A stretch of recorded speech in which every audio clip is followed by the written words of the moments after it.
کاتێک گوزەرێک بەناو قەڵای کەرکووکدا بکەی ئەوەندەی دیمەنی کەڵەکەبوونی خۆڵ و خاشاک و بەراوێستخستنی قەڵاکە دەکەوێتە پێشچاو. مێژووی کۆنی قەڵاو دیمەنە سەرنجڕاکێشەکانت لە یاد دەچێ.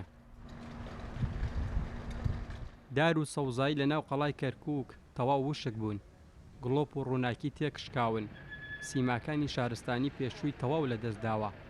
ئەمانە نیگەرانی زۆری لای هاوڵاتیان و چالاکانی کۆمەڵی مەدەنی دروست کردووە.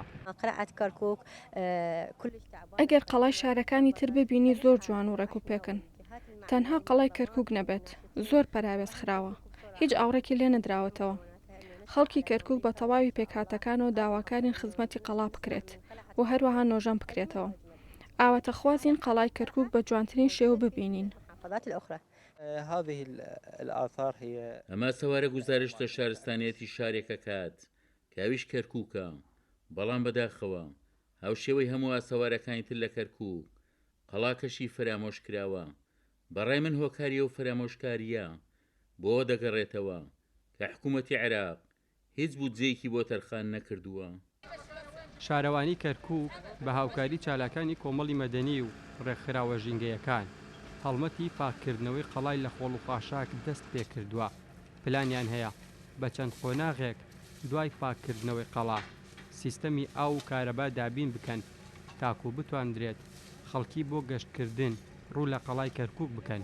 تەنزیفاتی قەڵا هەمووی لەسەر دەوری ئەکێتۆ سەر بەلەدێ ئینشاءالله دەست پێکەینە هەموو هەفتەیەک جارێک پاک و خاوێنی قەڵا تەمیزەکەینەوە. دوایەوە تەنسیقین لەگەڵ دایرە ئاو دایرە کارەبا ئینشاءالله بۆ ئەوەی هینە ئینارەی قەڵا لە دەرەوە و لە ژوورەوەی قەڵا با بڵێن بە هینە ڕۆشنایی بێتەوە. لەسەر هۆکاری پەراوێزخستنی قەڵای کەرکووک و شوێنەوارەکانی تریش هەوڵماندا لێدوان لە فەرمانگەی شوێنەواری کەرکووک وەربگرین، بەڵام بە بیانووی ڕێگەپێنەدانیان هیچ ڕوونکردنەوەیەکیان نەدا. بە گوێری کۆنی مێژووی قەڵای کەرکووک پەراوێزخستنێکی تەواو بە قەڵاکەوە دەبیندرێت.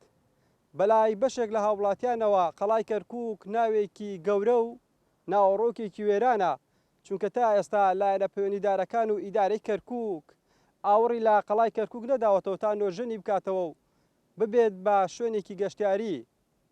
ئاسۆ ئەحمەد، کورسات نیوز، کەرکووک.